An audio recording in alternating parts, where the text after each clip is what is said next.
What up, this is Rama Screen covering movies, TV, and entertainment, and here's my review of TNT's new series, Snowpiercer. Hey, before you watch this review, please subscribe to my channel, press that like button, and ring that bell so you can get notified whenever I post new videos. And if you would like to help support this channel, please do so at patreon.com/ramascreen. That's patreon.com/ramascreen. Let's rock this. First up, I would like to say thank you to TNT for granting me the screeners to the entire 10 episodes of this new show's first season. Okay, just to clarify, I have never read the original French graphic novel, and I only watched the 2013 Bong Joon-ho directed film starring Chris Evans just once, and that was it. I screened it once, years ago. I did not rewatch it again since, even though I think the film is now available on Netflix. But I digress. The point is, there will be no comparisons in this video review. I will be judging this new show solely on its own merit and nothing else. TNT also had asked me to not spill spoilers, a request which I will honor, so this video review is spoiler free. I repeat, there are no spoilers in this video review. Okay, whew!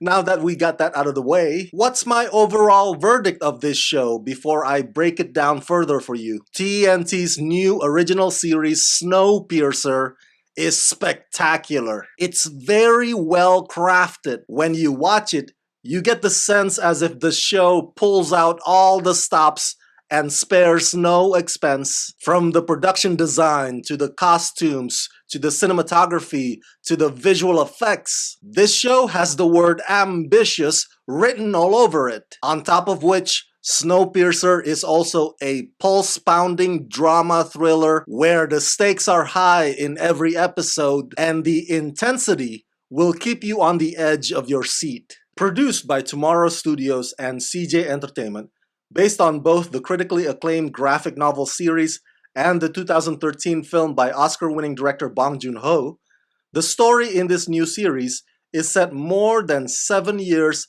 after the world has become a frozen wasteland, and it centers on the remnants of humanity who inhabit a perpetually moving train with 1001 cars that circles the globe. Class warfare, social injustice, and the politics on survival play out in this television adaptation. Starring Jennifer Connelly, Daveed Diggs, Allison Wright, Mickey Sumner, Susan Park, Katie McGuinness, Lena Hall.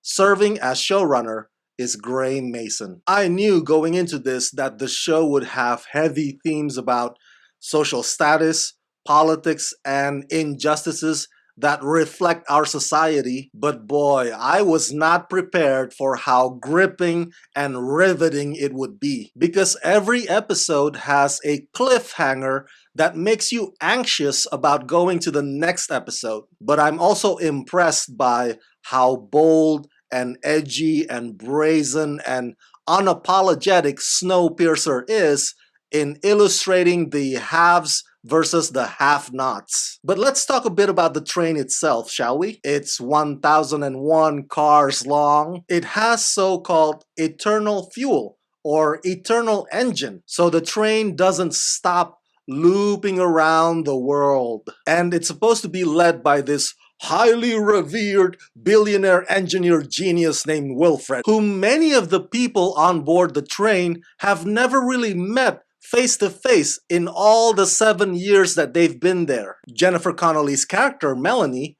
basically serves as Wilfred's mouthpiece. She's the one who maintains order, along with Ruth as her right-hand woman. Tony Award winner Daveed Diggs of the famed Hamilton Broadway plays the other lead, Andre Layton.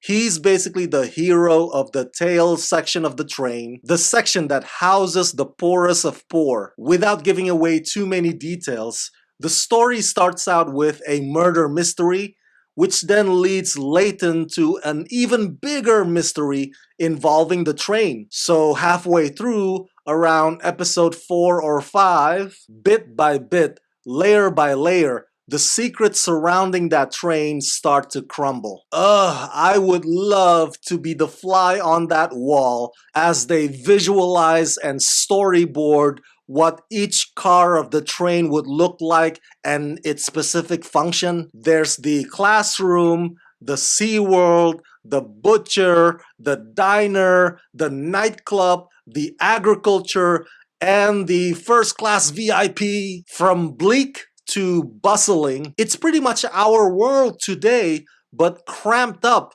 in those limited size compartments. The logistics and the massive cast and how distinct the contrast is between each class are simply unbelievable. The characters are very complex. You can understand where each side is coming from, even if you may not fully agree with them. The best stories are the ones that live in the gray areas, and that is what Snowpiercer gives you. The performances of all the actors across the board, especially our two leads, are remarkable. David exudes that authoritative presence, but at the same time, David also skillfully manages to cover the nuances of Leighton's weaknesses and flaws and blind spots. The same goes for Oscar winner Jennifer Connelly, who I think gives her best on-screen performance since A Beautiful Mind. And this is just a TV series,